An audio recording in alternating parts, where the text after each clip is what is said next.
Muito bem, senhoras e senhores, começando mais um Loucos por Automobilismo, edição número 317 do seu podcast favorito de velocidade. Hoje para falar deste fim de semana de glórias para o automobilismo. Vamos falar das 500 milhas de Indianápolis e também do GP de Mônaco, que abriu os trabalhos no domingo com a vitória do Max Verstappen, né? E vamos chamar o grande Adalto, ele que já estava furando a pauta do programa, que antes do programa entrar no ar, aí os senhores já perderam uma parte grande do que vai ser discutido aqui, infelizmente tem que dizer isso para o senhor. Muito bem, como é que vai, senhor Adalto? Tudo bem? Tudo bem. Grande Bruno Aleixo, grande Fábio Campos, grandes confrades, temos bastante coisa para falar hoje, né? Duas corridas totalmente diferentes, mas que dão bastante assunto. Dá bastante assunto. Por incrível que pareça, o Grande Prêmio de Mônaco dá bastante assunto, né? Vamos ver quais serão. Dá mais assunto do que corrida, né?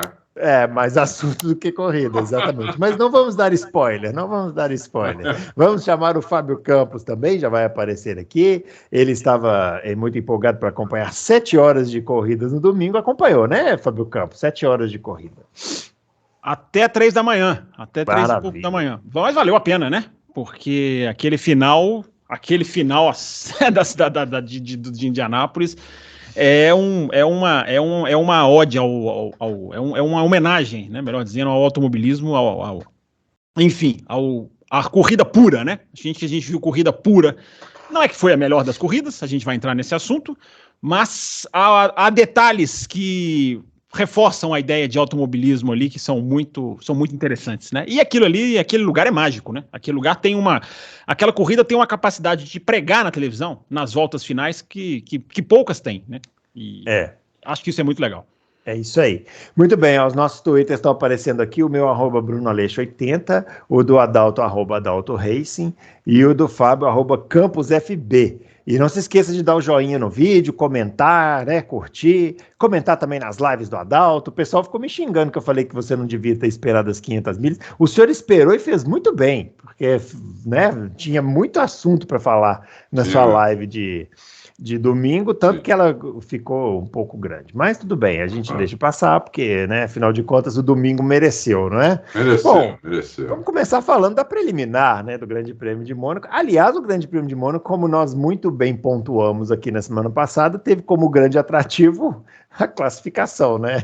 Que as pessoas não puderam ver ao vivo na TV aberta, mas os nossos ouvintes ouviram os nossos conselhos e com certeza assinaram o F1 TV e acompanharam lá pelo aplicativo, pelo site, sei lá por onde, puderam ver aquela disputa final ali entre Verstappen e Alonso, não é isso, Adalto? Isso, vimos essa disputa final. Antes de falar dessa disputa final, queria dizer o seguinte: para mim, quem deu a melhor volta de classificação não foi nem o Verstappen, nem o Alonso, foi o Ocon. Ocon, é verdade. Tendo a concordar. Foi o Ocon, né? Eu fiz questão de, quando eu fui ver depois, né, à noite, fui ver as onboards, finalzinho da tarde, eu vi várias, né, principalmente das 4 equipes. Agora, antes eram 3, agora são 4, né? Tem que ver as Aston Martin também. E as Aston Martin você está sendo bondoso, porque pode ver uma só, né? É que o senhor é teimoso, o senhor é muito dedicado, aí o senhor vai ver as duas, mas poderia ver uma só, né? Não, mas eu fui ver porque eu queria ver, né? Onde é que... Cadê o desvio? E a do Ocon foi assim, a volta perfeita. A melhor volta de todas foi a do Ocon. Onde ele acertou todas as freadas, todas as curvas, todas as saídas de curva, não fez correção. Impressionante. Você falou que bateu no muro? Ele saiu do carro falando que raspou muro até? Não bateu no muro, Ocon? Não, mas raspar muro faz parte, né? Raspar muro faz parte, né? Então, Mas bater, não.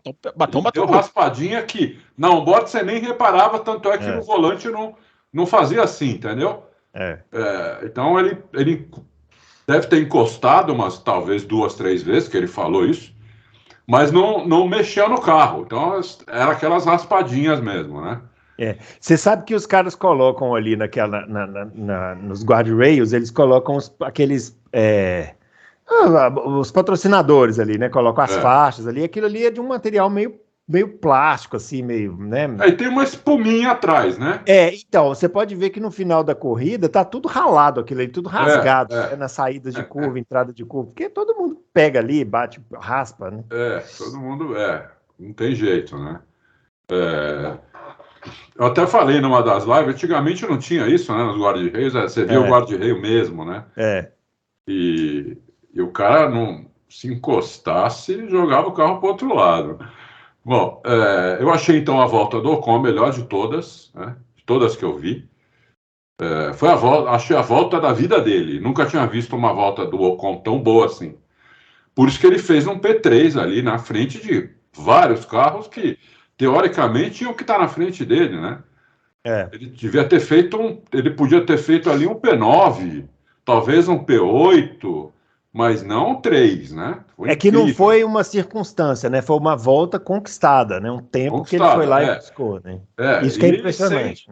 Sem sorte, né? Porque não estava chovendo, parando, ele não pegou pista melhor que os outros, nada. Foi uma volta mesmo que ele acertou tudo, incrível. Mas eu acho legal a gente colocar aqui, porque ficou o Alonso, quando deu a volta dele, uma volta aparentemente espetacular, né? E aí depois veio o Vespa, e quando o Vespa terminou o segundo setor 2 décimos atrás, a volta parecia que ele não ia conseguir a pole, né? Porque a volta do Alonso parecia ter sido perfeita, né? Então mas solta aí, ó. Solta aí, nós temos uma animação, né, Adalto? Nós temos uma animação, nós vamos colocar ela. Aí, eu vou até colocar aqui, né? Então põe aí para você falar. Para eu ir falando, eu vou colocar ela aqui, pedir pro nosso Spielberg colocar ela enquanto eu falo, né? Pode ir falando aí. Já. E saíram os dois, dá para ver os dois juntos. Aí o Vespa faz mal a curva 1, o Alonso abre dele depois da curva 1, vai um pouquinho na frente. Quando eles entram na curva aqui do Hotel de Monte Carlo, o Alonso abre bem, faz a curva muito melhor.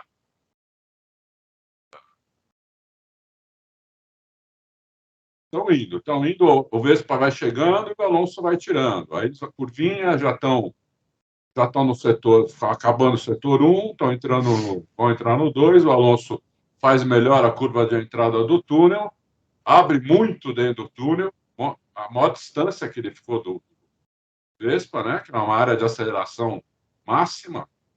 Aí o Vespa começa a encostar nele, quando eles entram, eles vão entrar agora no terceiro setor, o Alonso ainda está na frente e ainda não entraram. Fizeram o primeiro S da piscina, o segundo, ó. O Alonso entra muito forte, demora para reacelerar, depois das 3 curvas finais, o Alonso entra muito forte, demora para reacelerar e o Vespa faz o setor 3 de maneira perfeita e consegue tirar os 2 décimos que ele tinha perdido antes, né? Nos 2 setores anteriores. Ele consegue tirar do Alonso esses 2 décimos, né? Assim, se o Alonso tivesse acertado o terceiro setor, como ele acertou o primeiro e o segundo, ele seria o pole, né? Mas ele errou tem 6 curvas ali, ele errou em 3 curvas ali. Ele errou, o que ele errou? Né? Vamos explicar o que ele errou. Não é que ele errou, que ele bateu, não. Ele entrou muito forte nessas curvas.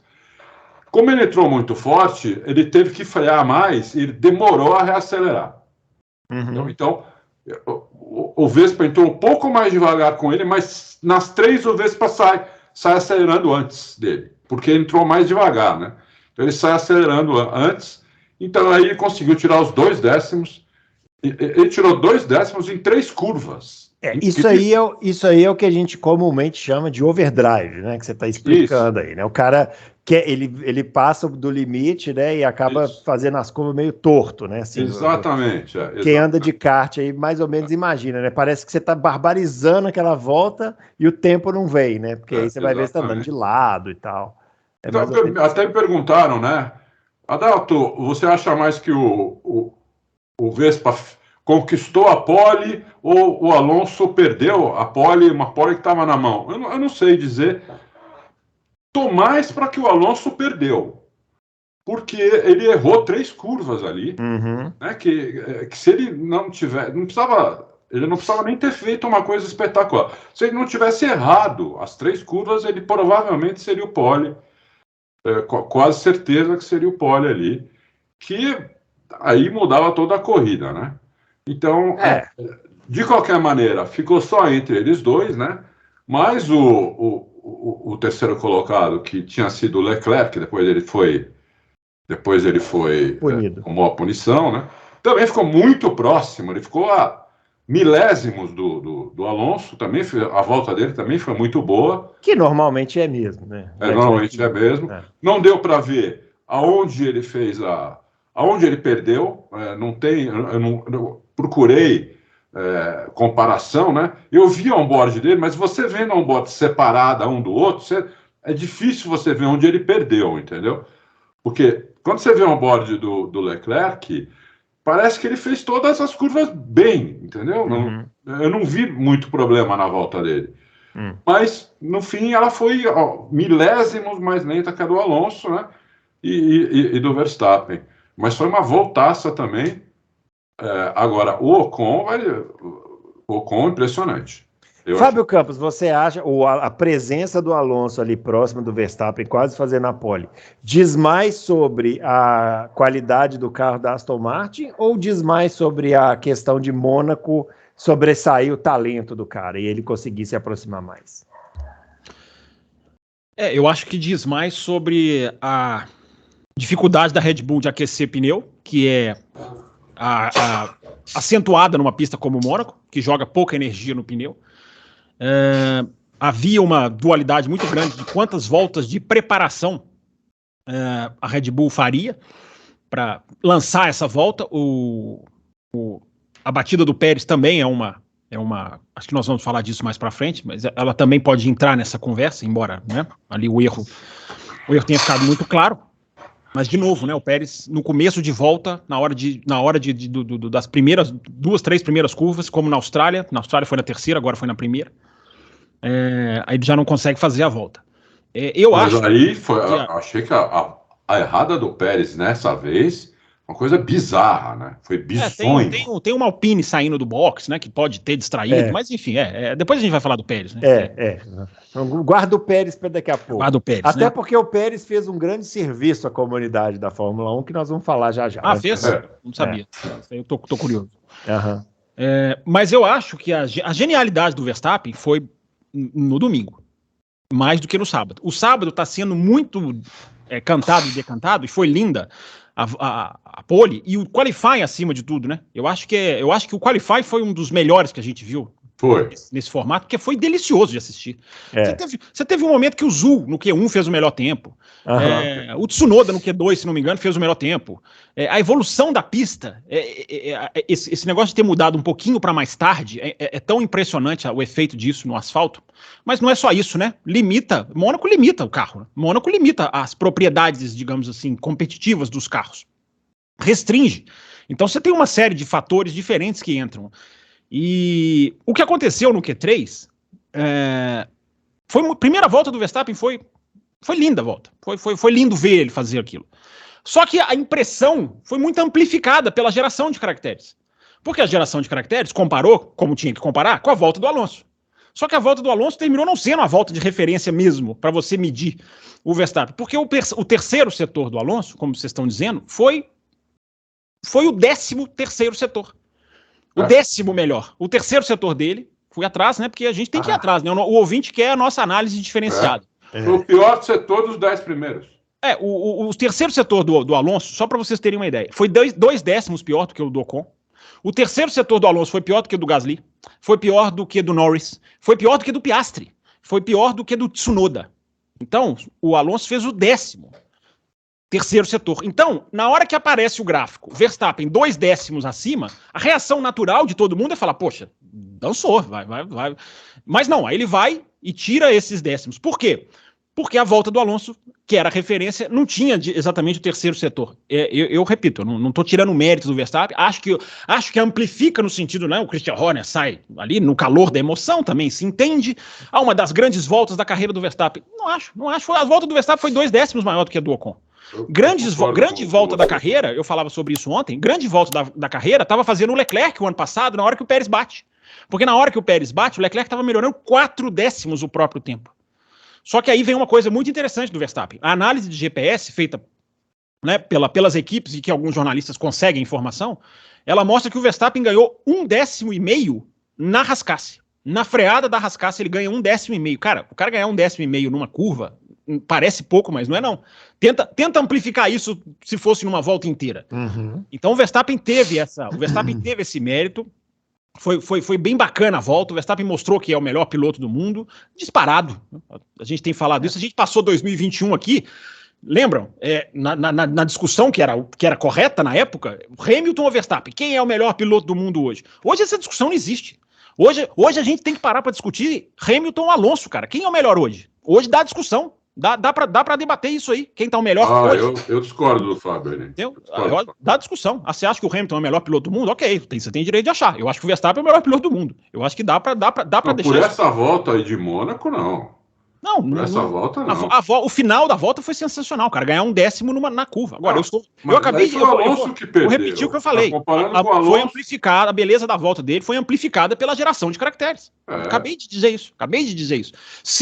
Aí eu fui pegar a volta do Leclerc. Se na geração de caracteres tivesse a volta do Leclerc, que era o terceiro tempo, o que aconteceria? O Verstappen teria passado 9 milésimos abaixo na primeira parcial. Primeira comparação ali do roxinho, verdinho da transmissão seria Verstappen 9 milésimos abaixo do Leclerc. Setor 2, Leclerc 33,87, Verstappen 33,9. Ou seja, 3 centésimos o Verstappen pior. E na última volta o Verstappen teria colocado 1 décimo no Leclerc. Ou seja, a imagem de supervolta, a imagem de uma supervolta teria sido, a percepção teria sido completamente diferente. Então, essa questão do terceiro setor do Alonso foi primordial, foi preponderante, porque o cara, repito, fez o 13º setor. Então, acho que a genialidade do Verstappen veio no domingo. Mas, só para deixar registrado, o qualifying foi absolutamente fantástico. Eu sou obrigado a mudar a minha opinião, porque passei aqui o tempo todo dizendo, né? Mônaco precisa de alguma coisa diferente. E continuo achando que precisa. Só que entre as sugestões que eu dava, eu falava um qualifying diferente para Mônaco. Essa opinião, essa sugestão eu não dou mais. Não pode tirar esse qualifying de Mônaco, tem que deixar esse sistema. Muda nas outras 22 pistas. Mônaco fica com Q1, Q2, Q3, porque foi sensacional acompanhar o sábado.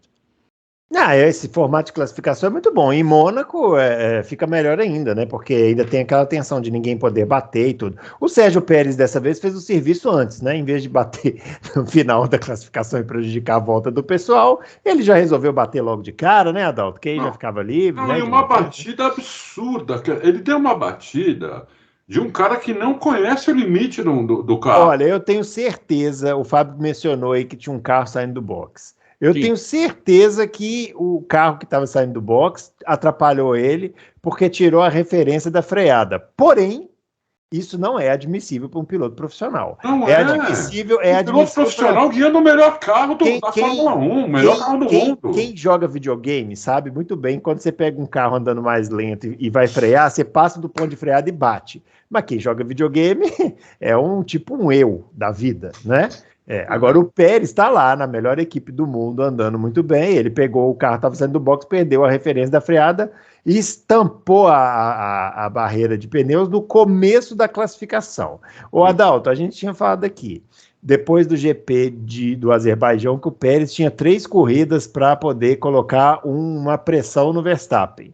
2 em circuito de rua, que ele teria uma vantagem, Miami e Mônaco, e Imola, que ele teria uma desvantagem porque não é um circuito de rua, né? Imola não aconteceu. Sobrou o GP de Miami e GP de Mônaco. E o Pérez, senhor Adalto? O Pérez não fez nada. Essa corrida, esse final de semana do Pérez, eu não lembro no final de semana tão ruim como esse. Primeiro essa batida bizonha na classificação, que ele sai nas 4. Mas é porque não freou. Ele sai nas 4. Ele podia ter desistido da volta, né? Passado reto, aí voltava depois. Ele sai nas 4, ele bate, assim, muito, muito forte, uma batida bizonha. E depois a corrida também, uma corrida bizonha também bate, tudo. Só não deu de frente, né, de sorte aí na entrada da piscina, uma hora que ele entrou, o carro foi reto, falei, nossa, vai dar de frente no guarda-reio. Aí o carro voltou, ele conseguiu, foi dando do lado de fora, assim, né? Quer dizer, foi bizonho, o Pérez foi bizonho, e deve ter tirado um pouco da confiança dele, isso. Ele precisa de uma corrida espetacular na Espanha esse final de semana, para ver se volta alguma confiança, senão vai ser um vareio. Ele vai tomar 15 corridas na cabeça seguidas, entendeu? Se for assim, até o final, porque foi bizonho o Pérez, entendeu? Foi muito ruim, muito ruim. O carro que estava saindo ali era uma Alpine, Fábio, que você citou? Alpine. É isso. Mas você vê que nem o Pérez dá essa desculpa, né? O Horner fala isso. Tem vergonha, né, de dar essa desculpa. O Horner fala isso, né? Depois da qualifying ele fala isso. Mas é como o Bruno falou, o piloto tem que saber lidar com essas coisas. Né? Claro. Você vai andar em Mônaco, opa, tem um carrinho ali. Ai, meu Deus. Pau, não existe. Eu acho que assim, na verdade, o passar reto, na verdade, Bruno, não dava, porque quando ele perde, ele já tá no meio da curva. No meio da curva. A traseira escapa primeiro, isso aconteceu na sexta-feira. O Albon bateu ali, também estragou a Williams ali. O Verstappen bateu ali, só que foi de leve, né? A batida mais ali. Não é que mais na frente. Então, mas a questão não é a batida. Porque bater em Mônaco pode acontecer com qualquer coisa. O Sainz bateu. A intensidade da batida, né? O problema é a forma como se bate, né? O momento que se bate, né? Eu acho assim, Bruno, eu vou até repetir o que eu falei, e até também fiz estou fazendo, porque os meus tweets demoram 3 horas para fazer. É incrível. Incrível. Tweets programados. É praticamente a inteligência artificial. Eu tô coçando para aumentar os caracteres do meu tweet, que agora você pode aumentar os caracteres lá do seu tweet. Mas tem que pagar, não tem? Tem que pagar. Eu não quero pagar. Aí complica.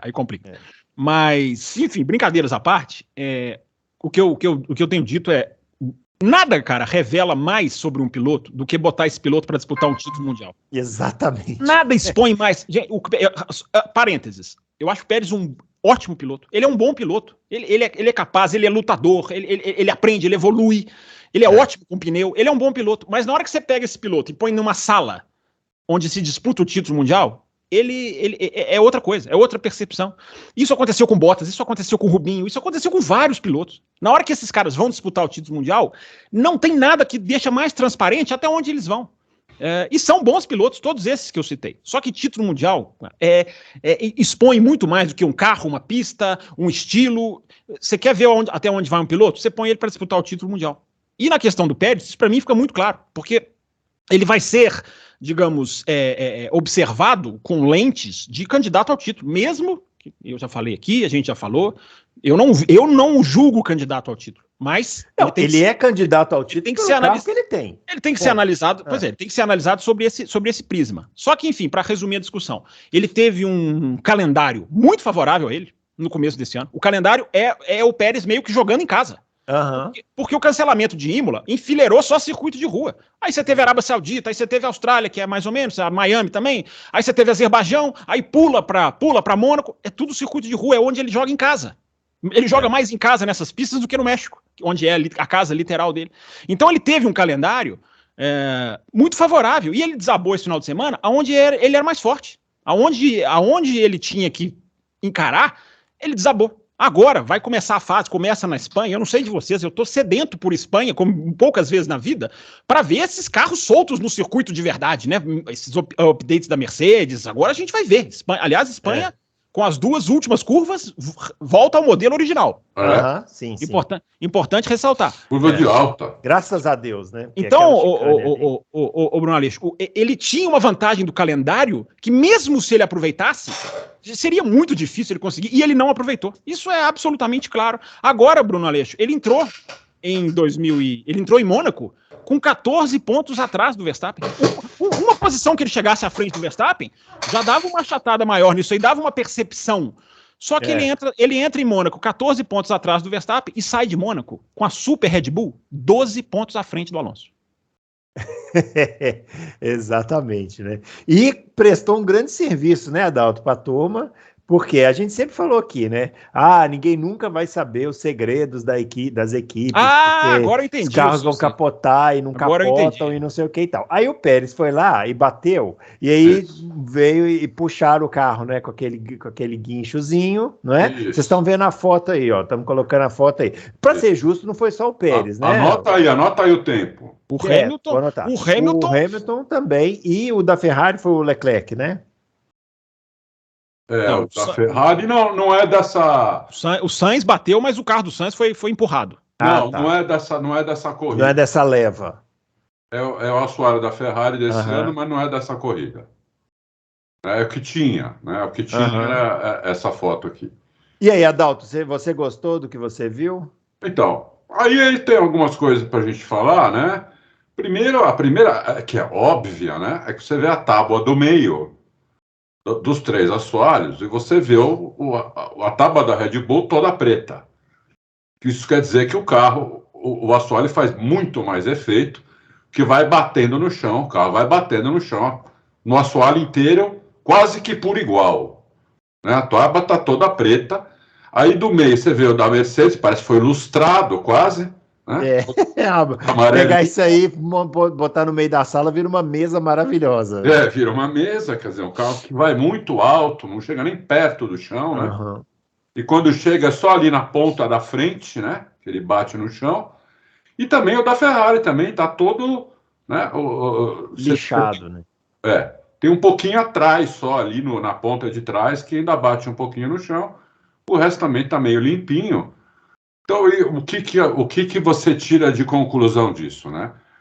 O assoalho, esse assoalho, você está vendo do lado aqui no começo, né? Umas aletas. Isso aqui que são os túneis Venturi, né? A diferença do assoalho, do efeito solo, desse regulamento para o regulamento anterior, nós temos inclusive as fotos do regulamento anterior, que é totalmente diferente. Esse assoalho é baseado em túnel Venturi. Você vê aqui, por exemplo, pega o da Red Bull aqui, você vê que ele começa lá na frente, ó, ele tem uns dois, 3 de cada lado, né? Aí você tem o da Mercedes também, que é bem menor, ó, o túnel Venturi da Mercedes, né? Jogando o ar para o lado aqui, e o da Ferrari, que é mais intermediário entre o da Mercedes e o da Red Bull. Ele joga também para o lado aqui, de uma maneira um pouquinho mais para trás do que joga o da Mercedes. Bom, o ar que sai aí. O ar entra por aí, ele comprime aí, né? Dá um efeito de baixa pressão e isso suga o carro para baixo. Né? Esse é o efeito solo desse ano, que eu sempre chamei de Mandrake, por quê? O efeito solo original, que nós temos também para mostrar, que vamos mostrar agora, é uma foto que está meio pequena, mas dá para você ver, que é um efeito solo nas 2 laterais do carro, né? Que é um túnel só, né? Você está vendo o carro aí você está vendo o carro de todas as formas, de baixo para cima, está vendo de lado, e nessa terceira foto você vai ver o carro totalmente de lado, né? Com a lateral do carro aqui fazendo a baixa pressão, que é para o ar passar e sair por trás. O ideal é o ar sair por trás, né?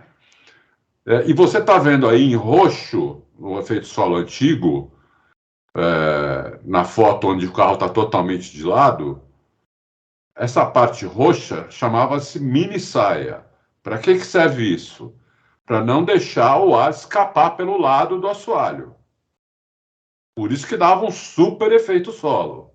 Porque o ar não tinha por onde escapar. Ele saía por trás do carro. Então, o efeito solo, né? Esse túnel aqui pegava... Não é nem túnel isso, né? Vamos chamar de túnel. Pegava o ar que vinha da frente do carro, comprimia ele totalmente, ó. Dá para você ver que vai quase até o chão ali, né? No começo da mini saia. Não deixava o ar escapar pelo lado e o ar saía por trás. Então, isso aí sugava muito mais o carro do que o efeito solo de hoje, né?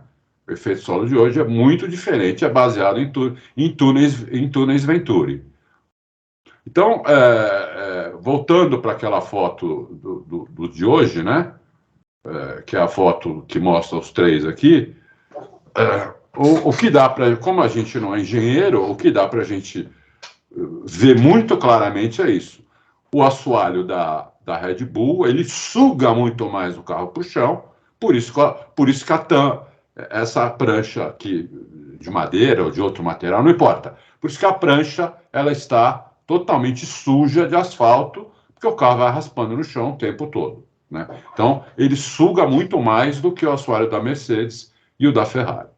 Agora, o que essa foto vai ajudar os engenheiros das outras equipes vai depender muito do resto do carro também.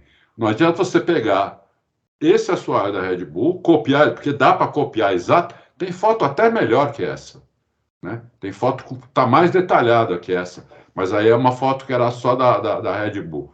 Não adianta você simplesmente copiar o assoalho da Red Bull e colocar no seu carro, porque o assoalho da Red Bull também trabalha muito com o difusor, coisa que você vê aqui. O da Mercedes e o da Ferrari não parecem trabalhar muito com o difusor, porque a parte de trás do assoalho da Mercedes, da Ferrari e da Red Bull, olha a diferença. A diferença maior é na parte de trás, inclusive. Não é nem na frente, é atrás, né? Então, na Mercedes você vê dois troços plano aqui, ó. Parece não trabalhar nada com o difusor, né? Enquanto o da Red Bull dá para ver claramente que o difusor ele parece que sai do assoalho, inclusive. Ele parece um prolongamento do assoalho, né? Coisa que não acontece na Mercedes e na Ferrari. Então, o que eles vão conseguir usar isso daí? Eles vão entender o conceito. Agora, eu não sei se eles vão conseguir aplicar essa mesma coisa no carro deles. Então, essa foi o Pérez, todas as lambanças que ele fez, essa foi a melhor, porque nos deu essa oportunidade, né? De comparar os assoalhos, coisa que a gente não tinha como fazer antes. Né? Santo Sérgio Pérez, né? Vamos comparar, agora deu para comparar. Agora vamos falar da corrida no domingo, né? Porque o Fábio Campos falou que a genialidade do Verstappen foi no domingo. Eu vou tentar adivinhar qual foi. Se é a mesma que eu achei que foi. Teria sido andar com aquele pneu amarelo por tanto tempo durante a corrida? Você sabe tudo, cara. Você sabe tudo. Fazer o pneu amarelo, dobrar o stint praticamente e sair do carro tão bom quanto o branco do Alonso. Alguns dizem que até melhor. Quem tava lá mas aí tá muito fácil para você, então eu vou fazer uma pergunta para ficar mais difícil. Complica aí. Não é mais fácil fazer isso com um carro tão bom igual o do Verstappen, que você pode andar devagarzinho, conservando o pneu, enquanto os outros têm que se esfolar mais para conseguir ritmo? Sim, mas vamos lá. O que foi o interessante disso? A ameaça de chuva, quando aparece no grid Aston Martin de branco e a Red Bull de amarelo, aquilo ali, pela ameaça de chuva, muda o jogo. Se fosse um GP todo sol previsto para pista seca, era diferente. Por quê? Porque aquilo ali faz com que o Verstappen tenha que mudar a corrida dele. Porque a possibilidade dele parar primeiro e o Alonso aproveitar a chuva era muito maior. Porque o Alonso tinha um pneu branco que a gente não sabe o limite do pneu branco, né? A gente nem sabe até onde ele poderia ir numa pista como o Mônaco, porque, né, na hora que começou a pingar, isso mudou tudo. Então, o Bruno Aleixo, o que ele faz? Ele abre 12 segundos, mais ou menos, que é uma distância segura para undercut e para safety car, ou virtual safety car. Ele tem ali uma segurança de não ser engolido por isso, e ele fica ali, e aí ele estabiliza essa diferença. E aí quem fez as comparações com as voltas do Pérez, por exemplo, o Pérez coloca um pneu, ele troca o pneu na primeira volta, é o branco que ele coloca, né? É o branco. Vou até confirmar aqui. E o Pérez passa a virar voltas quase 2 segundos mais rápido que o do Verstappen, depois que o Verstappen se estabiliza.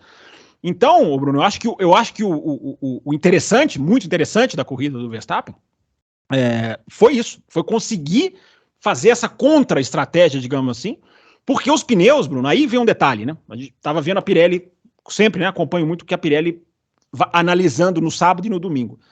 Os pneus desse ano estavam se desgastando muito mais do que o ano passado em Mônaco. Porque o pneu da frente é novo, enfim, por causa do horário. Isso meio que pegou as pessoas de surpresa, pegou as equipes de surpresa. Em outros qualifies, eles próprios citaram, né? E tiveram muitos qualifies em Mônaco que os caras poderiam, para ir aquecer no pneu, fazer várias voltas. Esse ano não rolou, não aconteceu. Os caras voltaram, seguiram, né, o esquema normal de faz a volta, vai para o box, troca o pneu, faz a volta no qualifying.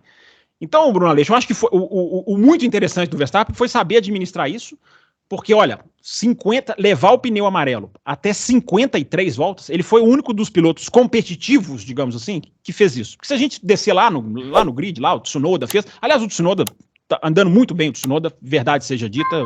O Tsunoda deu um up aí. O Tsunoda melhorou bastante mesmo. Levar até a 55 amarelo. E o que mais me impressionou foi esse relato de dois jornalistas diferentes, de sites diferentes, que estavam em Mônaco e que disseram: os pneus do Verstappen saem do carro em melhor estado visual do que os do Alonso. Isso é informação deles, eu estou repassando, eu acho interessante. Tem uma imagem durante a corrida que o Verstappen fala no rádio: olha, tô passando pela fase do grain. E tem uma câmera lenta dele na chicane da saída do túnel, que você vê o pneu com a mancha preta no meio mesmo. Só que a fase do graining passa. Quando o piloto sabe administrar, o graining ele limpa. Ele é aquela borracha, né, que se acumula no pneu, e ele limpa se o piloto conseguir fazer uma tocada muito precisa. Então eu acho que o grande mérito dele foi eliminar qualquer chance do Alonso nesse parâmetro, mesmo com um pneu que, entre aspas, era o mais perigoso. Se você desgasta ele, você tem que parar, você fica exposto. Ele não ficou exposto. Você tem razão, o carro é muito superior, dá para errar a estratégia e ganhar a corrida, dá. Mas que assim, basicamente, eu acho que foi muito bem. O que nós estamos falando, né? Você precisa fazer um pneu que normalmente duraria menos, você precisa fazer ele durar mais, ou pelo menos o mesmo tanto. Como é que você faz isso? Segurando o ritmo, andando mais devagar. Essa janela... Mas ele bota 12 segundos no Alonso. Né? Então, mas ele abre e depois segura, né? Eu vou poder falar? Vai, rapidinho. Essa janela essa janela de você brincar com o seu ritmo só pode fazer quem tem o melhor carro, né? Sim, uma coisa que o Hamilton fazia muito na época que a Mercedes tinha o melhor carro. Né? Sem dúvida. Bom, eu acho o seguinte. Primeiro que na classificação o Alonso perdeu a pole ele tinha a pole na mão e perdeu para o Verstappen. E a corrida, a Aston Martin tinha na mão e perdeu ela para a Red Bull. Não, mas aí já é a chuva. A chuva. Porque é o seguinte. Quando o Alonso entrou para trocar pneu, primeiro que a gente já pode... ele estava 8,62 atrás do Verstappen. Não era 12. Era 8,62. Em vez de tu colocar o pneu de chuva, ele colocou de seco. O Bottas, que já tinha posto o pneu de chuva, já tinha sido, na primeira volta, 6 segundos mais rápido do que o Verstappen, que estava com o pneu de seco. A Aston Martin ela não trocou, porque ela achou que a chuva ia parar. Então, por isso que ela fez o Alonso fazer 2 paradas seguidas. Porque se ela coloca o pneu, e foi na volta seguinte, onde a chuva piorou e a diferença do Bottas para o Verstappen já não foi mais de 6, foi de 8. Isso o Bottas, que no seco estava andando 1 segundo mais lento. Então você imagina se naquela parada que o Alonso fez para colocar seco, se ele coloca o de chuva, ele ganha corrida. Ele ganha corrida. É matemático isso. Não é certo. Lógico que é. Não, certeza não dá pra você ter certeza. Lógico que não dá pra você ter certeza. Os caras já estavam 8 segundos. O Bottas já estava 8 segundos. Mas não foi todo mundo que virou como o Bottas. O Tsunoda, na primeira volta dele de intermediário, ele vira pior do que o Verstappen de pneu amarelo. E o Tsunoda estava mais à frente do que o Bottas. O Bottas não errou. Dá pra cravar isso. Pegar um cara que não errou. O Bottas colocou o pneu intermediário, ele saiu com o pneu intermediário, deu uma volta ótima e foi 6 segundos mais rápido. O Tsunoda também. Na primeira volta que ele saiu. Na segunda, ele foi 8. Entendeu? E aí a Aston Martin para o Alonso e coloca o pneu seco nele. Quer dizer, por quê? Depois eles falam, nós achamos que ia parar de chover. Então então você achou que ia parar de chover, vocês perdeu a corrida. Foi isso. O Christian Horner dizendo, tá lá no Auto Racing hoje, ficamos com medo do undercut.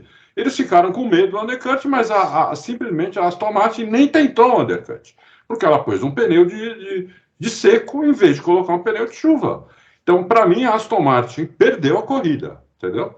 Ela perdeu a corrida.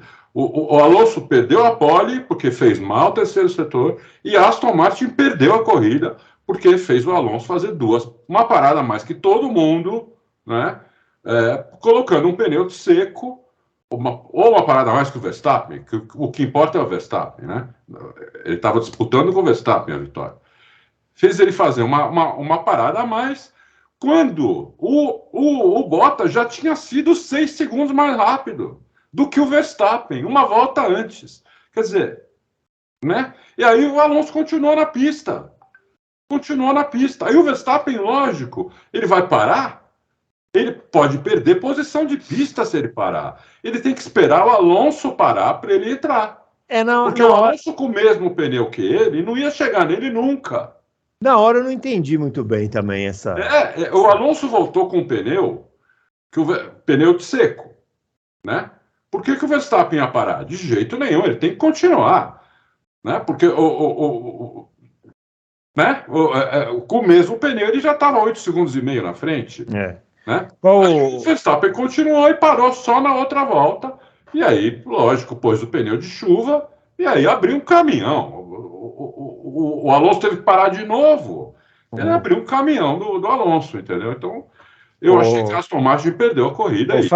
Fábio Campos, você tem a justificativa da Aston Martin? Porque eu também não entendi, não. Eu confesso que essa eu fiquei vendido nessa aí. E embora eu perdoe a Aston Martin, porque a Aston Martin não está acostumada nesse nível de disputa ainda. Não está acostumada, Ele nem passou pela cabeça deles que eles podiam ganhar a corrida, acho. Talvez não. Aí eu acho que o que passou pela cabeça deles foi tentar ganhar a corrida. Eles só não fizeram a estratégia que no final se mostrou, claro, né? Claro que o pneu intermediário virou o pneu daquele momento. Mas o que eu acho interessante, você falou antes do programa que eu tinha prometido lá, da questão da estratégia, você me deixou tão preocupado que eu fui até reler o que eu escrevi. Eu falei, será que eu prometi de ser estratégia? Não, eu falei isso fora do ar, hein, pessoal? Ele botou uma pressão aqui fora do ar. Tem uma pressão. Porque eu acho... Só que agora ele vai fazer igual o Pérez sob pressão, ele vai dar no muro. Não vou dar no muro, não. Eu vou segurar, escorregar nas 4 rodas e fazer a pole. Eu acho, Bruno, que nessas horas é vital a gente tentar voltar para o momento. Porque se a gente pegar só do resultado e olhar para trás, aí é sentenciar sem grandes desafios. Primeiro, o modo como a pista foi se molhando foi progressivo. A pista começou, os primeiros relatos de chuva vêm da volta 47. Eu acho que na televisão a gente começou a perceber na volta 50, por aí, eu não me lembro exatamente. Mas você tem relatos de gente, na volta 47 começou a pingar. E pingava só naquele setor. Aquele setor ali, da descida para Loves, até a entrada do túnel, é onde ficou molhado por várias voltas. Tem um dos rádios lá que um dos engenheiros de um dos pilotos fala, a chuva vai chegar pelo setor curva tal. É impressionante isso, né? No fim, eles ficaram 10 segundos mais lento. Os caras chamam as curvas de número, né? É um pecado. Você não pode chamar a curva em Mônaco de número. Então, o Bruno, ninguém tinha certeza de que a chuva viria naquela força.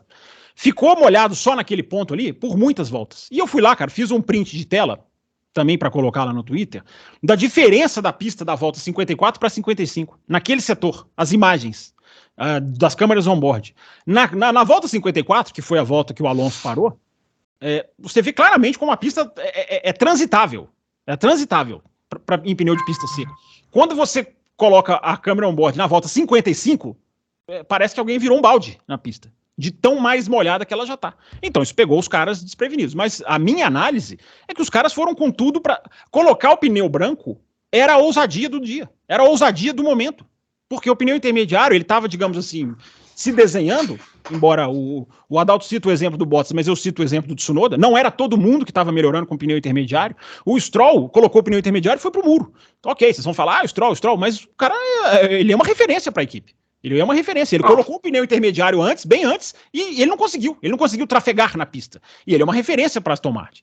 Então, eu acho que se transportando para o momento, a Aston Martin tinha uma coisa fundamental, que era a segurança de poder errar.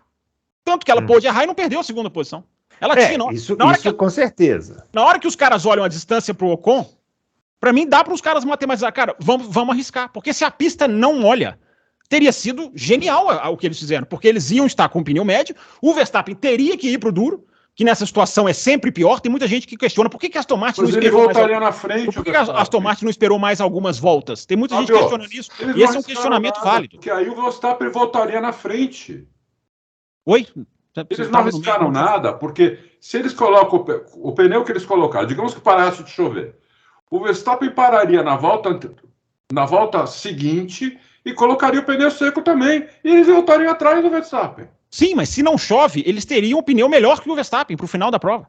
Porque eles teriam amarelo contra o... Porque eles pode ser 3 segundos de diferença. Não, mas não ia não ia secar num instante, Adalto. Por isso que eu discordo dessa questão de que o Alonso ganharia a corrida. Não ganha, não dá para saber. O Alonso estava 8 segundos e meio atrás. Você vai ter que matematizar a volta que o Verstappen faria. Teve gente que fez volta de entrada nos pits que perdeu 10 segundos. Teve gente que perdeu muito menos.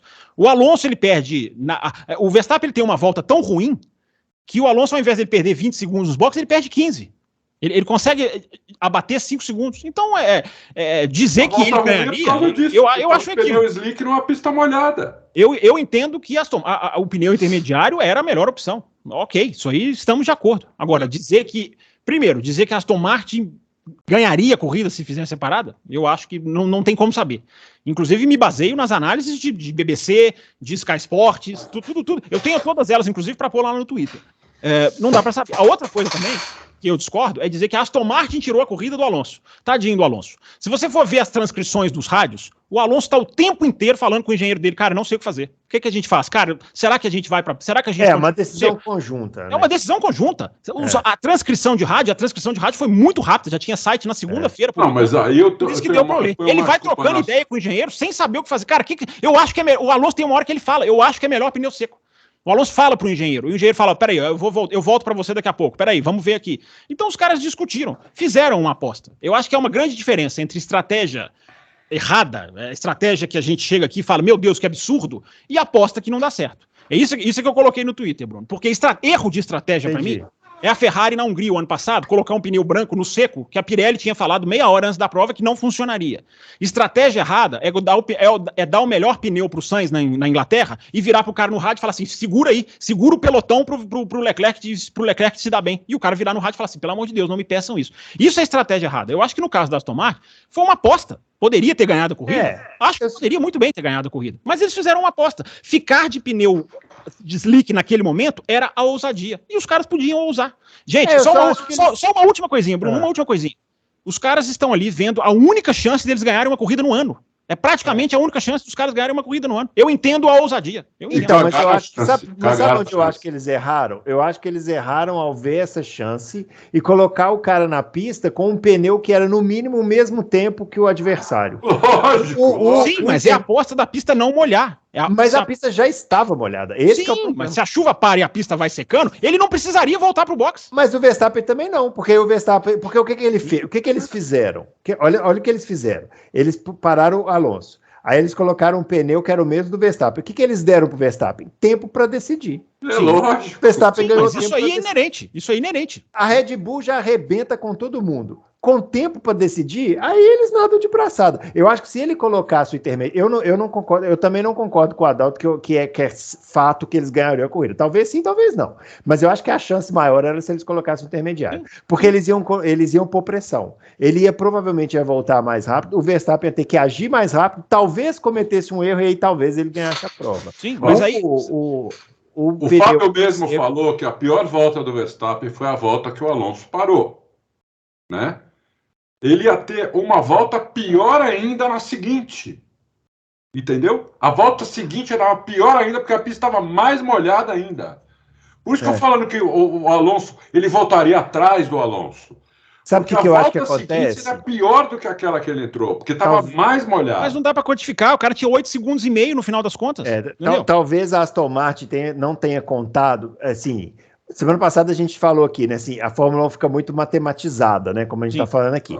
E só que é o seguinte: quando a chuva cai, a matemática some. Exatamente. Talvez tenha faltado essa percepção para Aston Martin. Fala, bom, a gente acha que a pista vai secar, mas a pista está. Faltou alguém chegar lá e falar assim, filho, a pista está molhada agora. Mesmo que pare de chover agora, vai demorar 3, 4 voltas. Em 3, 4 voltas, se eles ficarem com pneu diferente, o Alonso com o intermediário, ele passa na pista.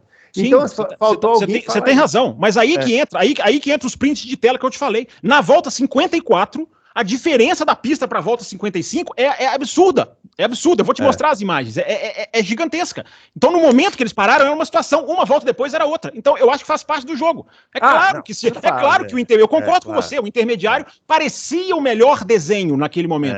Mas o próprio Ted Kravitz, que eu estou dando aqui só como exemplo, porque é um repórter, não tem nada científico, mas ele grita. Ele grita no microfone, eu acho que eles até vão fazer certo, porque eu estou vendo nuvem se abrindo, ele fala isso na transmissão. Então, o momento tem que ser considerado, entendeu? Não, lógico.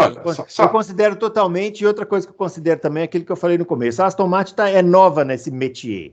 Então, para eles também, não dá para cobrar muito. É difícil, eles estavam apostando muito alto ali. E outra coisa, o segundo lugar é o melhor resultado da história da Aston Martin. Então, para eles também foi muito bom. Assim, eles também não podiam perder. Podiam errar, Bruno Aleixo. Aí é que é o negócio, eles podiam errar porque eles tinham a vantagem pro Ocon. Eles podiam voltar ao box, eles podiam. Então, o cara, quando tem essa segurança, ele pode arriscar. Mas que faltou um para pegar pelo colarinho e falar. Você acha que eles arriscaram? Eu acho que eles não arriscaram nada. Eu concordo que eles tinham informação de que a chuva ia parar. Eu concordo com você, porque os rádios do Alonso mostram isso. Eles acham que a pista ia ficar seca, por isso que eu tô falando dos prints. Mas dava pro cara ter essa liberdade, dava pro cara ter esses dois caminhos. Na minha opinião, é plenamente plausível. Eu só acho que se eles achavam que a pista ia secar, que é normal, porque você tá lá, né? A gente tá aqui, eles estão lá, eles estão vendo, a nuvem abre, não sei o que tal. Por isso que eu citei o repórter. Isso, mas faltou um infeliz pegar pelo pescoço e falar assim, vai secar, mas está molhada. Então coloca agora, garante seus, 16 segundos mais rápido aí em 3 voltas, e depois a gente volta aqui, para no box e vamos ver o que dá, entendeu? Porque daí todo mundo ia ter que fazer isso. Exatamente. Né? Todo mundo ia ter que fazer isso. Mas, assim, a Aston Martin... Eu achei, assim, tudo bem, como o Bruno falou, a Aston Martin não está acostumada com isso. A Aston Martin está perdoada, por enquanto. Não está acostumada com isso, entendeu? Mas, assim, se fosse a Ferrari... Eu até escrevi isso no Twitter, em todo lugar. Se fosse a Ferrari que tivesse feito isso com o Percival, com o Sainz, olha, o mundo ia cair em cima dele. Mas a Ferrari é menos perdoável. Mas nós não. Nós não, mas a Ferrari é menos perdoável, porque a Ferrari já tem mais cancha disso aí, né? Não poderia, né? Teria que ser mais assertivo. Mas beleza, tudo bem, acontece, né? Também foi o que mais de relevante aconteceu na corrida, porque não aconteceu mais nada. Tem mais alguma coisa que os senhores querem falar? Claro que tem. Passar para o grande momento do fim de semana, que foram as 500 milhas, ou não? Tem a ultrapassagem do Magnussen na Mirabeau, tem uma punição absurda pro Hülkenberg, na minha opinião, na largada, porque ele joga o carro também na Mirabeau. Ele foi de maneira forte, o carro tocou, mas eu acho a punição porque é o jeito de passar em Mônaco. É o jeito de passar em Mônaco. Na hora que deram a punição, eu pensei assim, gente, parece que os caras querem, assim, fila indiana. Não saiam da fila indiana. Ele não fez nada de absurdo. Ok, ele toca, voa um pedacinho de asa, mas, gente, né? Meu Deus, parece que os caras não têm de ultrapassar. É perigoso tentar ultrapassar. Mas isso foi interessante, foi bastante interessante. Então, mas aí você vê que a Fórmula 1 não se ajuda. Ela já corre numa pista onde a ultrapassagem no seco é virtualmente impossível. E aí alguém consegue fazer a ultrapassagem sem tirar o outro da corrida, nada, e eles pegam nem o cara, entendeu? Então a Fórmula 1 não se ajuda. Então, qual é a minha conclusão depois dessa corrida? Tira Mônaco do calendário. Depois desse qualify? Quer tirar Mônaco depois desse qualify? Não é possível. Mas é só pro qualify. Então faz só o qualify. Faz só o qualify. Faz diferente, Mônaco. Vamos falar sério. Vamos fazer que nem rally. É tempo de volta. Então faz assim. Cada um no sábado vai ter 5 voltas rápidas, no domingo também. Como eu queria... Quem fizer em menos tempo ganha a corrida. Como eu queria não concordar com ele, mas eu não consigo. É mais forte que ele. Eu discordo de vocês. Dá para ficar, desde que dá para se mudar coisas, tirar do calendário e a gente ignorar uma outra série de coisas que vem com o Mônaco. Como eu sempre digo, ultrapassagem é o principal, sim. Vamos brigar por ultrapassagens, vamos ampliar a pista, vamos mexer, vamos fazer projeto, vamos fazer estudo, dá para fazer. Eu acho que tirar o Mônaco é uma solução extrema. Eu não vejo como você já esteve lá, acho. Eu também, eu já estive lá, já vi corrida lá, já estive lá e não dá para fazer nada. Tinha que alargar, não tem como alargar. Dá para ir para a esquerda no túnel. Comércio, prédio, dá para ir para a esquerda no túnel.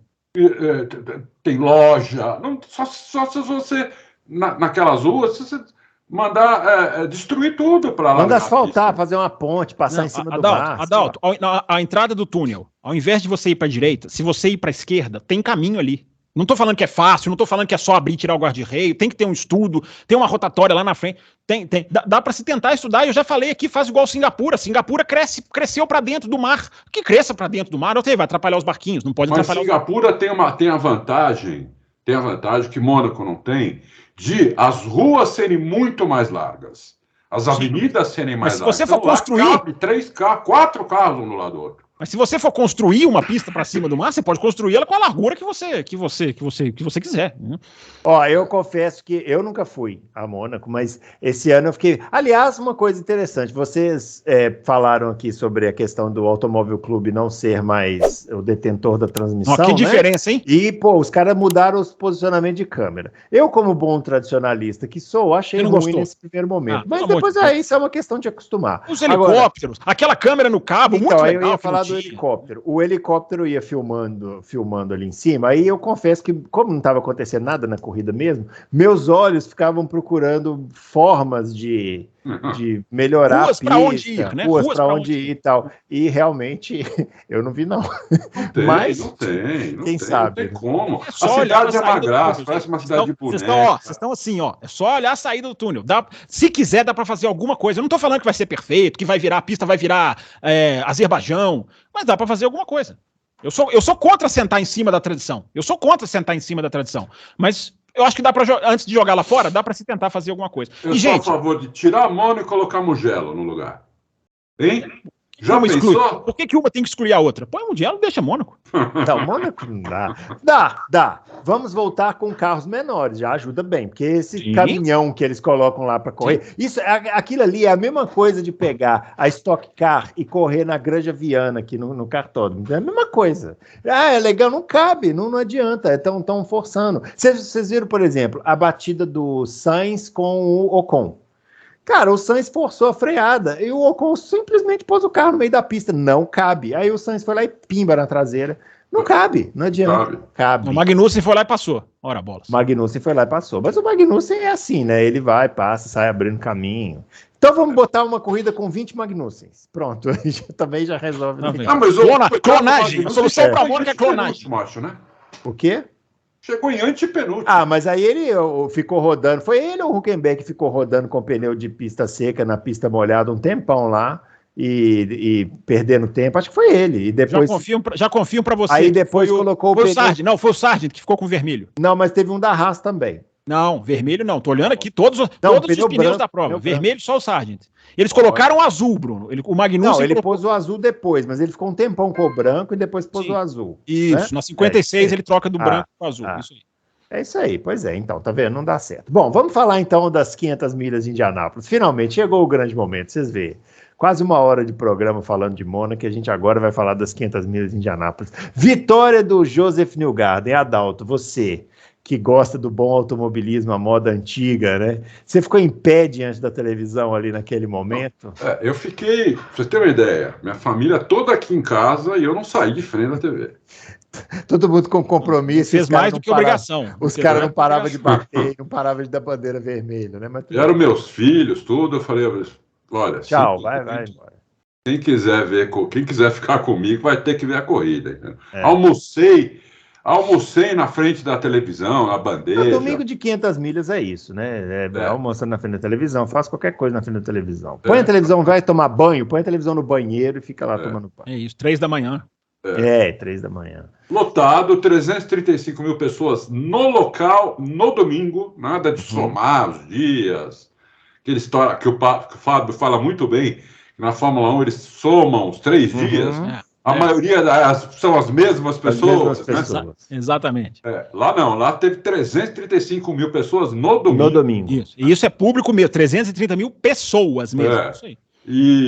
E cabia mais, viu, Adalto? Porque você vê que tem parte da pista que tem carro, tem lugar para carro, tem laguinho. Exatamente, cabia mais. Antigamente punham 500 mil de pessoas lá dentro. Mas aí o que acontece? Foi as primeiras 94 voltas. Foi uma corrida até muito comportada dos pilotos, né? Uhum. O cara em segundo, em terceiro, tirando o pé para não passar o cara da frente. Mas dava para ver, né, nitidamente. Nossa, né? o barulho da levantada. Teve uma hora que eu pensava assim, deu bandeira amarela. Não, eles estavam jogando com marcha também, né? Aí subia duas, depois descia uma para quatro. Aí deu aquela porrada, o cara tentou passar por fora, saiu da linha e bum no muro.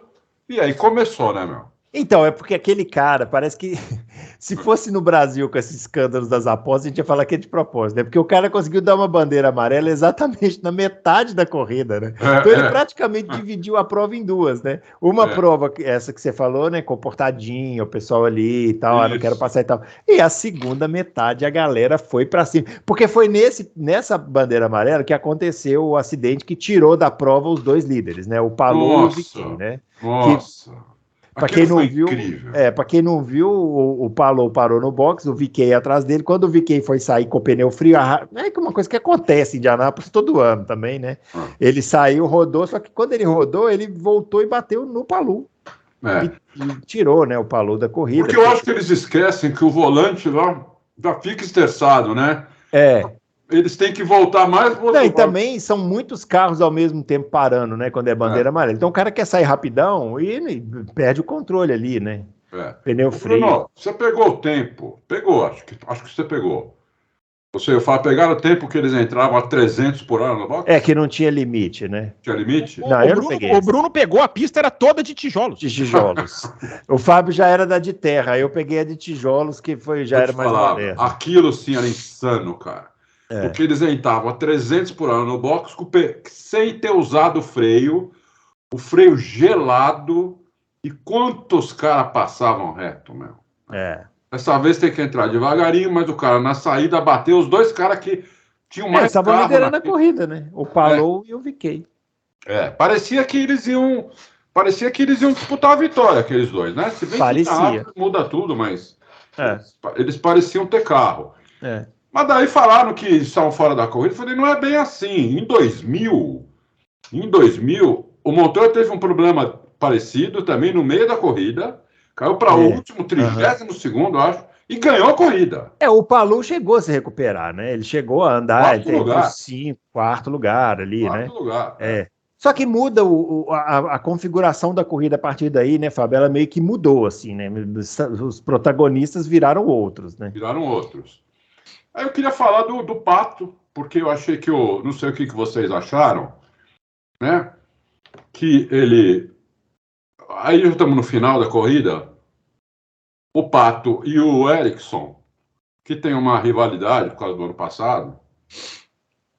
O Pato com um pneu, inclusive melhor que o do Ericsson, pegou o vácuo, faltavam ainda 14 voltas, uma coisa assim.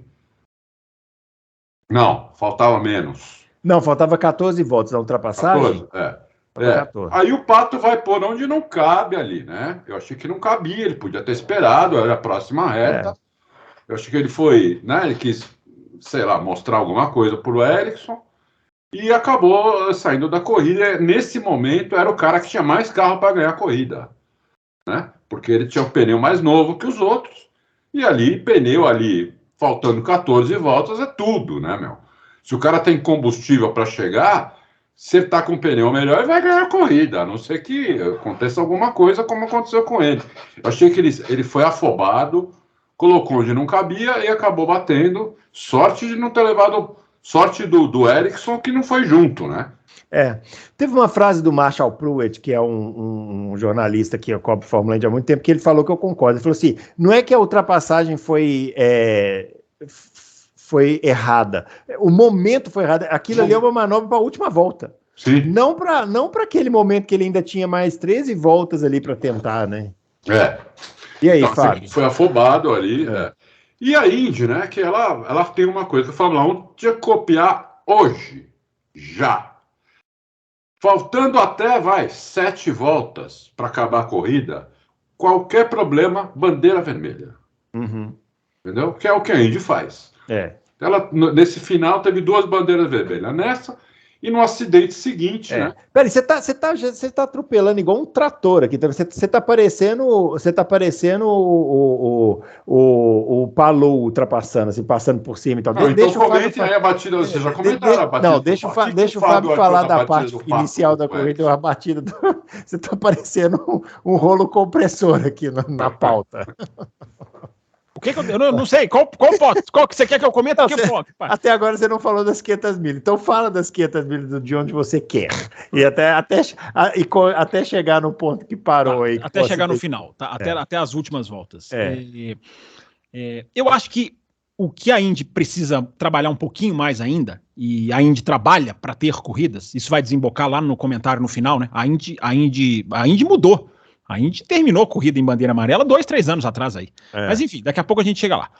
Eu acho que uma coisa que eles podem trabalhar é tentar fazer com que a movimentação lá atrás no pelotão seja um pouco mais facilitada, entre aspas, mais possível. Por que eu tô falando isso? Eu estava assistindo a classificação na semana passada, como não teve Imola, né? Deu para acompanhar tudo. Porque a classificação também são horas e horas. Essas são 7 horas também. E o Elinho fez o 20º alguma coisa, 23º tempo, largou em 20º alguma coisa. Largou em 20º. E o repórter foi perguntar pra ele, Elinho, pô, você conhece isso aqui, cara, largar aqui atrás pra você, dá pra você ganhar, né? E o Castro Neves falou uma coisa muito interessante, ele falou, cara, dá, mas o ano passado, diz ele, eu perdi a corrida toda escalando o pelotão. Na hora que eu comecei a chegar na hora em que eu pensei em atacar, a corrida acabou. Então eu não sei se eu vou ter tempo de me recuperar. E a corrida tem 3 horas, hein? Uhum. Então, eu acho que isso tá um pouquinho engessado, porque aquilo lá na frente, ali vai ser aquilo, meu amigo. 3 voltas eu lidero, 3 voltas você lidera. Não importa se você é Chevrolet, eu sou Honda, se você é Honda, eu sou Chevrolet. Algumas equipes vão jogar junto, elas com combinado mesmo. Só, vai você, depois vou eu, vai você, a gente vai economizando. A McLaren teve uma hora que fez isso escancarado, né? Com o Pato e o Rosenqvist. Aliás, que pintura, meu Deus, já falamos sobre isso. Que coisa, que legal ver aquela pintura. Depois nós tem que falar sobre esse acidente também, né? Porque esse acidente foi bem sério, né? Então, Bruno Aleixo, eu acho que a Indy pode tentar trabalhar um pouquinho mais, é um ajustezinho de asa, é um ajustezinho de turbo, eles sabem fazer, dá para fazer, para você deixar o carro um pouquinho mais ultrapassável, mas também sem ser uma coisa muito facilitada. Para que a gente tenha, durante essas primeiras 1h30, 2 horas de prova, a gente tem umas mudanças. Você lembra, Bruno, você vai lembrar disso, uma corrida que o Sam Hornish, com aquele carro amarelinho, ele vinha ultrapassando todo mundo, teve uma curva que ele ultrapassa acho que 6 carros, tudo bem, foi um momento ali de oportunismo dele, mas você tinha mais isso em algumas configurações de carro. O cara largava lá atrás, se ele soubesse fazer tudo direitinho, ele conseguia chegar lá na frente. Hoje em dia isso tá um pouco... ficou um pouco engessado. Principalmente esse ano, né, Fábio? Que eles mudaram a aerodinâmica dos carros e piorou, né? Eles fazem um teste em abril, a gente fala muito de Indianápolis em maio, né? Mas em abril eles vão pra pista, abril ou março, enfim, me fugiu aqui. Eles vão pra pista de Indianápolis e eles vão fazendo treinos pra ajustar o carro, pra categoria ajustar o carro. Nós vamos tirar mais asa aqui, a asa vai ser menor, nós vamos colocar assim, nós vamos fazer os chamados wayjackers, né? Que a transmissão americana fala toda hora, que é o equilíbrio do carro ali, o carro joga mais, ou ele joga mais no bico pra esquerda, ou o carro equilibra mais na traseira pra direita, enfim, toda aquela técnica, eles vão mexendo nessas coisas. Então, sabe o que eu acho? Assim, a Indy cuida bem dessa parte, eles devem estar estudando e tal, mas assim, com os carros absolutamente iguais como são, também é um pouco difícil, porque o ritmo fica muito parecido ali nas 100 primeiras voltas. Tanto que de uns anos pra cá que a gente começou a ver esse negócio que eles chamam, né, que todos eles fazem, que chama movimento da serpente ali, que eles vão ali fazendo no vácuo e tal. Antigamente, que você tinha uma diversidade de motores, chassis, pneus, isso aqui, a corrida ficava mais separada. Então você tinha pelotões, assim, aí o cara ia escalando e tal. Aconteciam coisas ao longo do pelotão. Hoje é meio que um pelotão só, mas é porque os carros são iguais, né?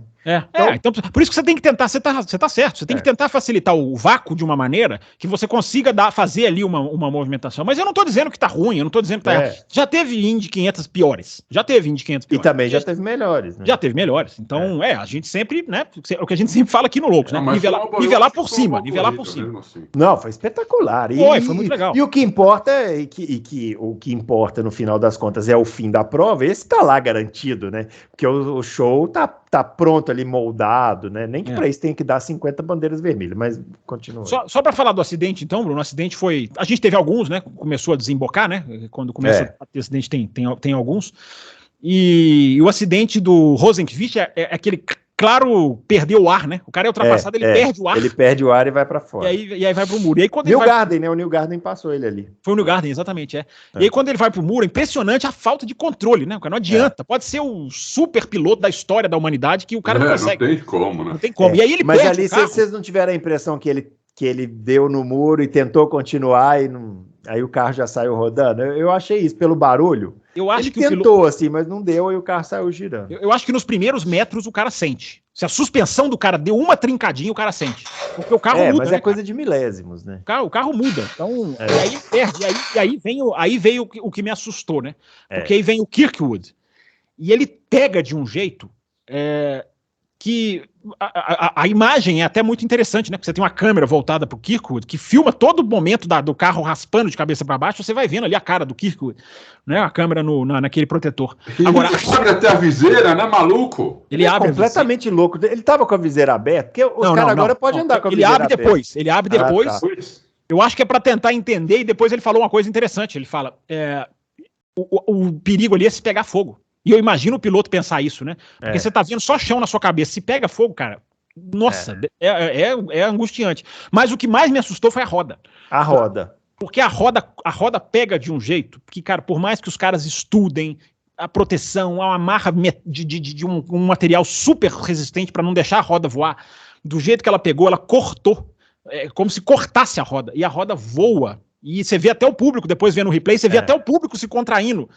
E ela pega num carro, né? E aí o americano, né? O americano sabe fazer isso, né? Não, ela pega num carro Chevrolet, aí vai a Chevrolet, pega a dona do carro, leva pra pista, deixa ela ajoelhar na linha de tijolos, os caras ganharam dinheiro. Ali eles fizeram do limão uma limonada. Sim. A gente esteve a milímetros de ter uma tragédia, né? Assim, porque um pneu daquele se pega ali, mata 10 pessoas no mínimo, né?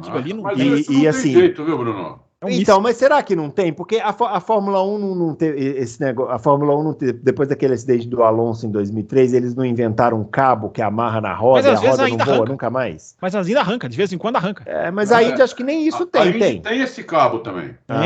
Tem. A Indy tem. Só que, é o seguinte, o cara que bateu, ele vinha cravado 370. Entendeu? Não dá. Aí ele tentou dar uma desviadinha, senão ele ia pegar em cheio, né? Aí pegou a roda de... Puta, como o Fábio falou, que ele cortou ali o cabo. Corta a roda. A roda não perde velocidade, ela só sobe. É impressionante. Só sobe, meu, que nem uma bala de canhão, meu. Ali foi bem assustador. Aí nessa hora, Bruno, eu lembro dos meus ingressos, que eu tenho aqui, as minhas coleçõezinhas, né? O ingresso que vem lá, né? Atenção, o motorsport é perigoso para você que tá na arquibancada, enfim. E eu fico pensando nisso, né, cara? O risco para as pessoas que as pessoas têm que saber disso, né? Claro que a segurança tem que evoluir, tem que se tentar. Não é assim, você vai para arquibancada, você pode... Não, é que assim... Não, mas é impressionante. Cento e tantas edições nunca aconteceu, né? Um acidente assim, que voasse coisa, um pneu na arquibancada e tal, mas dessa vez foi muito próximo. Nas 500 milhas não, mas a gente tem até na própria história da Fórmula 1. Não, já aconteceu, né? mas a morte não nas 500 milhas. A morte do Wolfgang Van Trips, morreram pessoas em Monza da arquibancada. Le Mans teve um acidente em 1955 que a Suíça proibiu corrida até poucos anos atrás, enfim, porque morreram, sei lá, 30 pessoas, carros voam na arquibancada. Le Mans morreu mais de 80 pessoas. Mais de 80, né? Foi mais de 80, enfim. Então, Bruno Aleixo, fica esse registro aí do risco, né? Que bom que não aconteceu nada. Você vê o estrago da roda no carro, você vê o carro, não é que o carro tá destruído, mas se você pensar que um pneu fez aquilo, você consegue dimensionar a força. E ali, quantos metros estava aquele carro, né? Aquilo ali já foi muito longe, já tinha perdido velocidade e tal. Se pega na galera ali na arquibancada, meu filho, era uma tragédia... Não gosto nem de pensar, viu? Depois você repara, se você puder ver o replay, repara o replay daquela imagem, que é a primeira imagem, a imagem do ao vivo, que a câmera dá o chicote para acompanhar, e você vê uma parte da arquibancada toda se abaixando. É impressionante. Então, eles falaram que passou a 2 metros da arquibancada. É que bom, a 2 metros, quando você está lá, parece 2 centímetros, né? Exatamente. O reflexo é... Porra, se parece. Parece 2 milímetros. Eu me lembro, Bruno Aleixo, não sei se você estava nessa Interlagos, do Barrichello que bateu na traseira do Ralf Schumacher. Foi a minha primeira. Como 2001, né? Foi a sua primeira. Cara, eu me lembro muito do tanto que aquela roda subiu. Se ali tivesse um prédio de 7 andares, a roda tinha pulado o prédio de 7 andares. E aí eu fiquei pensando, cara, se aquela roda vem pra cá, não tem o que fazer. Não tem o que fazer. Não tem. Arquibancada lotada, você vai pra onde? Não tem o que fazer, nem dá tempo, né? Então, assim, que bom que não aconteceu nada e os pilotos super seguros. Enfim, vamos chegar no final da prova agora. Vamos chegar no final da prova com todas as bandeiras vermelhas, né? Começou a ter uma sequência de bandeiras vermelhas, né? Porque o pessoal queria garantir o resultado, né? Houve um momento que eu achei que não ia dar, viu? Houve um momento que eu achei que eles iam acabar terminando com bandeira amarela, porque o pessoal não estava colaborando, né? A turma estava nervosa, né? Que é compreensível também, né? Porque... 500 milhas, né? O Tony Kanaan no final falou uma frase que é verdade, né? O segundo ou 16º é a mesma coisa. Os caras querem chegar na 500 milhas e querem ganhar a corrida, né? Então, enquanto tiver na pista, tem chance. Enquanto tem chance, sai acelerando para cima de quem for, né? E aí acabou acontecendo aqueles acidentes todos que a gente viu lá, inclusive aquele acidente meio bizarro lá no pelotão do final, que foi o último acidente, né? Que o pessoal bateu um com o outro lá no final. Ali na reta, né? Que você tá na reta, antes de chegar na curva. O que eu acho interessante, Bruno, é a postura da categoria. Essas 500 milhas são aquelas que dão eu acho que para jornalistas que sempre defendem o esporte, munição para o resto da vida. Por quê? Mais interessante do que as bandeiras vermelhas esportivas, porque foram bandeiras vermelhas esportivas, é o que a gente pede na Fórmula 1. É a lição de Abu Dhabi, que eu cheguei aqui na terça-feira, pós Abu Dhabi, fala, gente, ok, metralhem o Masi quanto vocês quiserem, mas vamos aprender com o que aconteceu e colocar na regra. Não só não fizeram, a gente teve Monza 2022, no ano seguinte, os carros terminando com 8 voltas em bandeira amarela. Então, a postura da categoria mais legal do que a bandeira vermelha esportiva, que é ultra válida, foi apressar o procedimento para dar a última largada.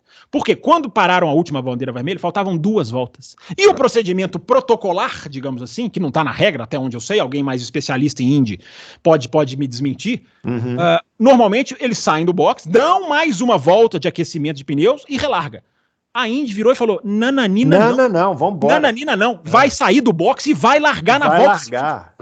Isso é sensacional. Isso foi apressar um procedimento para ter corrida. E que corrida a gente teve. Porque aí agora a gente entra no Ericsson versus Newgarden. Que coisa sensacional. Você vê é uma coisa que não estou falando só da Fórmula 1, não. É no automobilismo inteiro, que vai se perdendo nessa modernidade, que é aquilo, a pureza daquilo. Cara, não vou deixar se me passar. Não vou deixar. Vou lutar de qualquer maneira. Inclusive, tem uma questão que eu queria colocar aqui, para a gente finalizar, é o seguinte. No final, o Ericsson relargar na frente, por incrível que pareça, né? Relargar, vai fazer a pergunta que eu ia fazer. Relargar no primeiro lugar, faltando uma volta, é desvantagem, né? Em Indianápolis, porque o cara fica atrás de você na reta oposta, pode pegar o vácuo e passar, que foi o que o Newgarden fez muito bem feito. Mas aí, quando o Newgarden entra na reta, ele faz uma manobra que ele parece que vai entrar no box.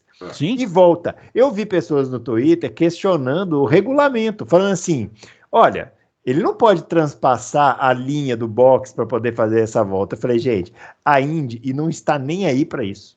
Nem aí. Se o cara fosse passar por cima por dentro da arquibancada e voltasse, a Indy ia falar, meu filho, que se dane. Nessa volta. O Tony Kanaan faz uma ultrapassagem na grama. O Tony Kanaan fez uma ultrapassagem na grama, maravilhosa, por sinal, a mais bonita da corrida. A Indy não está nem aí para isso, sabe? Porque naquela última volta ali, vale ganhar as 500 milhas. É isso. Então não interessa. É impressionante a gana dos pilotos, Bruno. É impressionante. Eu queria fazer uma pergunta. Fala. Se vocês fossem o Ericsson, na hora que o safety car saiu e passou a linha de chegada, vocês não tiravam o pé para entrar atrás do... Eu pensei isso, Adalto, mas se você perde o momento, você não pega o cara. Entendeu? É porque levantar o pé ali, cara, é uma ciência da NASA.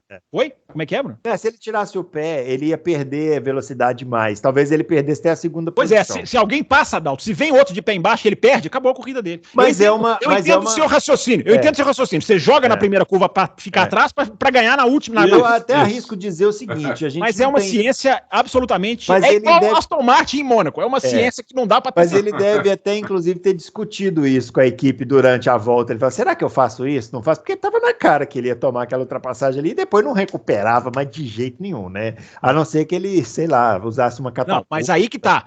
A gente já viu, até para responder a pergunta do Adalto, a gente já viu o cara tomar a ultrapassagem na curva 3 e cruzar a linha com o bico na frente. O Sam Hornet ganhou do Marco Andretti assim. Mas aí vem a... E ele ganhou na linha de chegada. Tem isso. Mas aí vem a genialidade, não sei se pode chamar de genialidade, mas talvez a ousadia do Newgarden de fazer aquela manobra quase no muro de dentro. Isso. Cara, aquilo ali com um controle de carro espetacular. Mas o ano passado o Ericsson fez isso. O Ericsson fez o zigue-zague, né? Antes da gente chegar, né? Zigue-zague. Não, o zigue-zague foi tão assintoso na última volta que eu fiquei pensando... Cara, eu acho que se o cara de trás ficar reto, é capaz dele passar. Vocês pensaram isso? Porque o cara... Eles foram, caminho. Exatamente, eles foram tão extremos que eu pensei, é claro que o piloto, na hora de frieza que eu tenho aqui, deixa eu pegar aqui, ó, com a minha bebida aqui, ali é muito fácil. Mas é talvez uma coisa para as equipes começarem a conversar, falar assim, cara, o cara jogou um zigue-zague, vai reto. Porque é o seguinte, aí tem aqueles, perigoso, muito arriscado. O Ericsson, na última volta, ele faz um zigue-zague, ele vai lá na grama do Canaã. Agora eu vou chamar só de grama do Canaã. Aliás, o repórter foi falar pro Canaã, né, o Canaã? E aí, última corrida, emocionado, não sei o que. E a ultrapassagem na grama? Aí o Canaã falou, em 22 anos era a única coisa que eu não tinha feito aqui. Era uma ultrapassagem na grama, agora eu fiz, pronto. Então, mas voltando, o Ericsson, eles fazem o zigue-zague, mas isso não é irresponsabilidade, porque na hora que o Newgarden põe, o Ericsson, ele entende que se ele fizer ali, vai os dois pra grade. Então... O zigue-zague não é que ele é irresponsável, ele faz, mas na hora que o outro põe, o cara sabe que ele perdeu. Então, isso é importante. Isso é importante. Exatamente. Então, assim, que espetáculo e muito legal, Bruno, a gana dos dois, né, cara? Eu vou ganhar isso aqui, eu vou lá fora, eu vou na grama, eu vou jogar, eu vou serpentear pra tentar não perder, e é muito legal ver isso. E no final também, e aí cabe o comentário, né, a comemoração do Newgarden indo pro meio da torcida também, sensacional, né? Espetacular. Eu achei que ele fosse subir a grade, eu achei que ele fosse fazer igual o Elinho. De graça, o Elinho, essa aí já é do Elinho. Não, ele embica num buraco, e o mais legal foi o Townsend Bell na transmissão da NBC, e falou assim, olha, eu acho que ele nunca mais volta. É possível que a gente não o veja mais esse domingo. Porque ele agora está completo, né? Porque ele era então, porque o Newgarden faltava ganhar as 500 milhas, né? Ele já ganhou o campeonato e tal. E é legal, né? Vocês dois que acompanham a Indy de forma até mais ferrenha do que eu, normalmente eu vou acompanhando com certo atraso. É legal, faltava para ele, né? Faltava para ele. Então, eu acho que o Newgarden, ele tem ele é o considerado, né, o grande piloto da geração dele, né, dos Estados Unidos, né? Mas faltava, né? Se for pegar o currículo do cara lá, pô... Mas eles não põem o Herta demais acima dele? Agora a minha pergunta para vocês dois, vocês não acham que ao invés do Herta, não tinha que ser ele o Bam para a Fórmula 1? Não, eu acho isso, já falei aqui, inclusive, acho que o Herta não está pronto, estou achando cada vez menos ele pronto, acho que esse baque, eu acho que o Herta, ele ganhou uma projeção que ele não está sustentando, assim, ele agora ele está meio num limbo da carreira, assim, na Indy, porque ele está perdendo, inclusive, o que ele tinha de melhor, que era aquela gana de ultrapassar e para cima, então, tem feito corridas muito apagadas. Eu acho que ele tá vendo, o Bruno, ele tá vendo o Grosjean e o Kirkwood brilharem do lado na equipe dele, né? O Grosjean tomou uma traulitada do companheiro de equipe dele, né? O Herta. O Herta, exatamente. Mas ali não é culpa dos pilotos, né? Foi o cara liberou. Se bem que, olhando em câmera lenta, o Herta arranca... Adalto, vou deixar você responder a minha pergunta. Mas o Herta, ele arranca, o mecânico ainda está com a mão assim, ó.